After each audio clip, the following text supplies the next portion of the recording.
In this video, I'm going to share with you 8 of my very own top tips to help you stop sweating so much, whether it's under your arms, on your hands, on your face, or on your feet.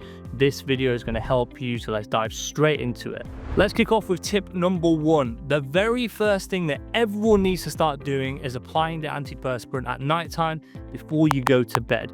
I see it all the time. People wake up, they put their antiperspirant on, they go for a shower, they put the antiperspirant on, and then they go out, they go to work, do their normal activities. Problem is, during the day, you're sweating, you're moving, this antiperspirant isn't going to be as effective. So start applying it at night. You're going to be asleep for 8 hours. It's going to be in contact and doing its magic. This is the number one thing that everyone needs to start doing from today to stop sweating. Tip 2, it's really a follow-on from tip number 1, and it's all about correctly applying your antiperspirant, okay? So let's say you're applying your antiperspirant to your armpit, okay? If you've got loads of hair under your armpit, you really do need to trim it a little, okay? Just so that the antiperspirant can actually touch your skin. If you've got loads of hair there, for example, like my arms here, it's going to be very difficult for the antiperspirant to actually hit the skin where it needs to work on. Same applies for if you're using a lotion maybe on your hands. If your hands are wet and the application site isn't right, you're not going to get the benefit. Same if you're using a wipe on your forehead, same if you're using it on your feet.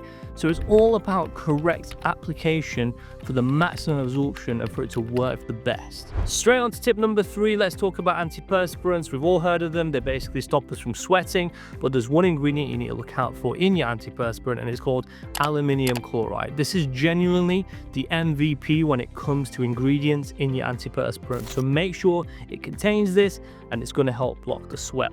There are stronger versions as well, as in stronger antiperspirants that contain a higher concentration of aluminium chloride. You can speak to your pharmacist about them. You can also pick some up over the counter or from stores as well. Please remember as well, if you have a sweaty face, for example, sweaty hands, sweaty feet, the antiperspirant you've probably seen is the sticks that you put under the armpits. There are other ones as well you can get as wipes that contain aluminium chloride, as creams and lotions that you can put on your hands and feet. These are particularly useful for those difficult areas. Straight on to tip number 4. Have you ever heard of sweat-proof undershirts? If you haven't, they are an absolute game changer, okay? Especially if you're getting a lot of pit sweating, okay? So these are undershirts, you'd wear them under your main shirt. That way it doesn't seep through, so you're not getting those wet marks or wet patches, so it's, you're going to feel embarrassed from it. They generally are quite breathable, but then also in these areas that we sweat a lot, they have some absorbent material, and it absorbs it and prevents it from seeping through. Like I say, these are a really quick game changer, especially if you know you're going to go somewhere that you're going to be nervous and you might be sweating a lot more than usual. It is a really good idea to have these at home just for those special occasions.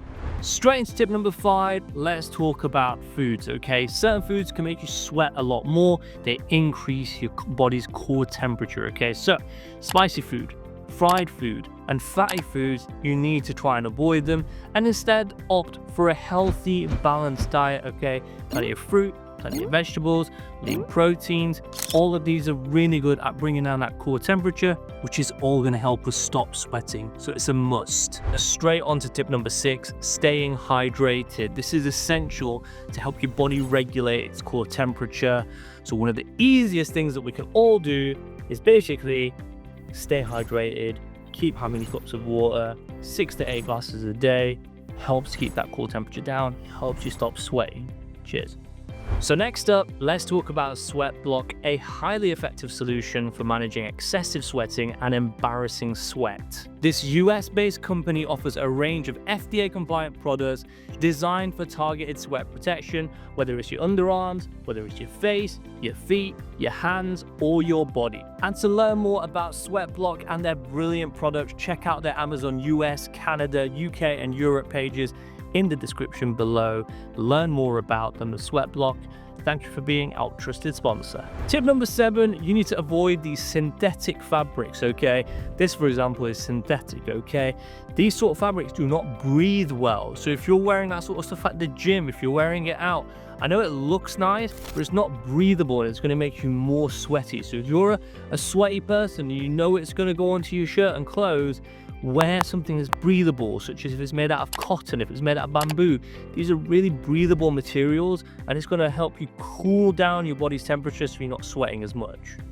Okay, let's move on to tip number 8. This is one that not many people are speaking about, and it's managing stress. Stress will make you sweat more, okay?